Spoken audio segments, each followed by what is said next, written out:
أعوذ بالله من الشيطان الرجيم بسم الله الرحمن الرحيم الحمد لله والصلاة والسلام على رسول الله وبعد. Mes chers frères et sœurs, j'aurais aimé aujourd'hui, Inch'Allah, partager avec vous un hadith qui se trouve dans le Mishkat al-Masabih, où le prophète sallallahu alayhi wa sallam dit: Laysa minna man lam yarham saghirana wa lam yuwaqqir kabirana.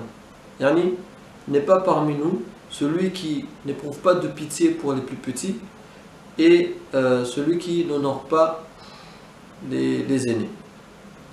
Wallahi al-Azim, ce sont deux qualités que nous sommes en train de perdre dans notre société, si ce n'est déjà perdu. Aujourd'hui, quand tu regardes, à partir du moment où on a atteint l'âge de la puberté, on a toujours tendance à regarder les plus petits avec un œil de mépris, à les regarder de haut.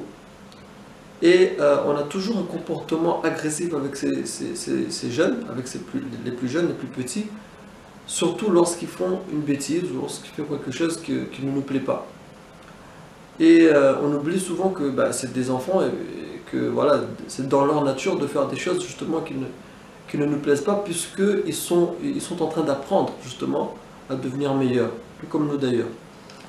Et je me rappelle aussi d'un hadith qui a été rapporté par Anas radallahu anhu qui dit que lorsqu'il était tout petit et qu'il était dans la maison du prophète sallallahu alayhi wa sallam, quand il lui arrivait de ne pas faire quelque chose qu'il devait faire et que les gens de la maison le réprimandaient, le prophète sallallahu alayhi wa sallam disait toujours: laisse-le, car si Allah subhanahu wa ta'ala avait prescrit pour lui de faire telle ou telle chose, il l'aurait fait. Ce hadith n'est pas là pour dire que quand un enfant fait quelque chose de pas bien, on ne doit pas lui dire.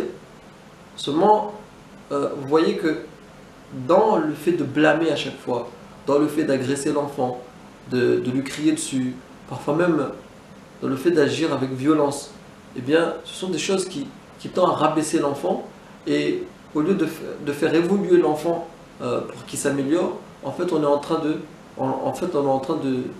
lui faire de l'injustice, parce que il n'évolue pas du tout. Et plus tu vas le traiter de stupide, plus tu vas le traiter de bête, et plus il va le devenir. Donc, moi je suis le premier concerné, évidemment. Si j'en parle, c'est parce que j'en ai plus besoin en fait de ce rappel que n'importe qui.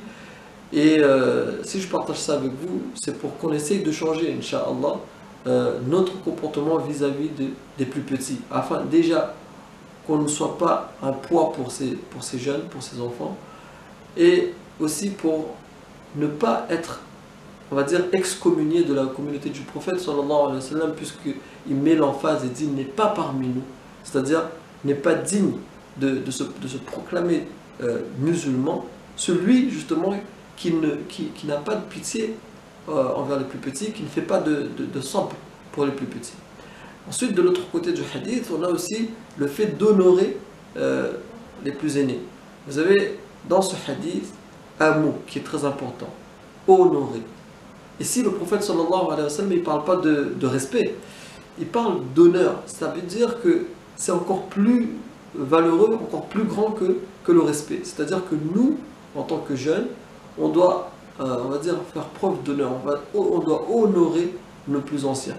Et quand tu regardes aujourd'hui, moi-même le premier, les jeunes aujourd'hui, quand on s'adresse à nos plus anciens, à nos parents ou à quiconque est plus âgé que nous, eh ben, on agit toujours, c'est-à-dire, c'était comme si on n'avait rien à apprendre de ces gens-là, alors qu'ils ont vécu plus que nous, ils ont plus de sagesse que nous, et on agit toujours justement avec agression, avec agressivité, avec manque de respect et manque de sensibilité. C'est-à-dire qu'on n'est pas subtil dans nos propos.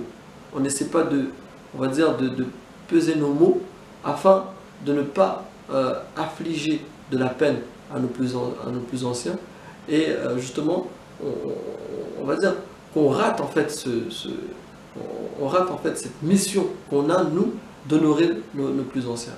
Donc ce sont deux qualités aujourd'hui que nous devons mettre, on va dire, en avant, afin justement de ne pas être rejeté par le prophète sallallahu alayhi wa sallam, aussi pour nous améliorer nous-mêmes en tant qu'êtres humains et améliorer notre comportement vis-à-vis des autres, أقول قولي هذا واستغفر الله لي ولكم وسائر المؤمنين والسلام عليكم ورحمة الله وبركاته.